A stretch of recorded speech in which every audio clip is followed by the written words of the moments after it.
அனைவருக்கும் வணக்கம். நான் உங்கள் சேயோன் ஆர்மி அகாடமியிலேருந்து தேவி மேம். உங்களுக்கு இன்றைக்கி ஒரு சின்ன இன்ஃபர்மேஷன் நான் சொல்கிறேன்.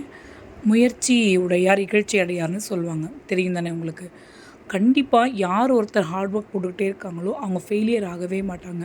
அதே மாதிரி இது எனக்கு போதும் அப்படின்னு நீங்கள் ரிலாக்ஸ் ஆகிட்டீங்க அப்படின்னாலுமே நீங்கள் அடுத்த லெவலுக்கு நீங்கள் போக முடியாது. அப்போ யாரெல்லாம் அடுத்த லெவலுக்கு போவா அப்படிங்கிறதுக்கு நான் ஒரு கிரேட் எக்ஸாம்பிள் சொல்கிறேன்.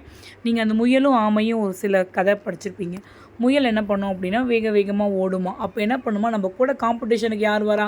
ஆமை தானே வராங்க, ஆமை ஸ்லோவாக தான் வரும் அப்படின்னு அது என்ன பண்ணும் அப்படின்னா ரிலாக்ஸாக தூங்கிட்டு பார்க்கும். அது தூங்கி எழுந்திரிச்சு பார்க்குறப்ப ஆமை என்ன பண்ணியிருக்குமா, அந்த ரேஸில் வின் பண்ணியிருக்குமா.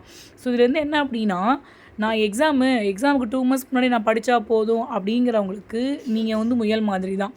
நான் ஆமை மாதிரி இவங்க போங்கங்கிறேன். கண்டிப்பாக இது நமக்கு பிளாட்ஃபார்ம்னு வந்தாச்சு. இந்த ஏஜ் நம்ம படிக்கிறோம் டிசைட் பண்ணிட்டு உள்ளே வந்துட்டோம். இப்போ படித்து போஸ்டிங் நம்ம எப்படி வாங்கணும் நம்ம யோசிக்கணும். நம்ம ஆர்மி எக்ஸாம் நல்லபடியாக எழுதிட்டோம், இது நமக்கு போதும் அப்படின்னு சில பேர் மைண்ட் ரிலாக்ஸ் பண்ணி உட்காந்துட்டீங்க.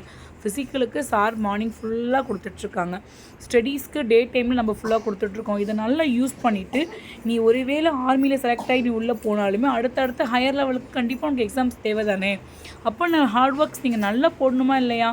நல்லா ஹார்ட் ஒர்க் போடுங்க. என்றைக்குமே ஹார்ட் ஒர்க் பண்ணுறவங்க ஃபெயில் ஆக மாட்டாங்கப்பா, உனக்கு புரிஞ்சுக்கோ. அதே மாதிரி நம்ம ஃபஸ்ட்டு நீங்கள் காட்டுற வெற்றி உங்களுடைய விடாமுயற்சியால் வந்தது.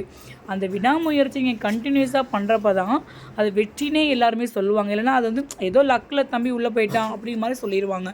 ஸோ ஹார்ட் ஒர்க் பண்ணுங்கள், ரிலாக்ஸ் ஆகாதீங்க. ரிலாக்ஸ் ஆகிற ஏஜ் இது கிடையாது.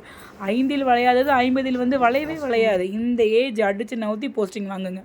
All the best guys.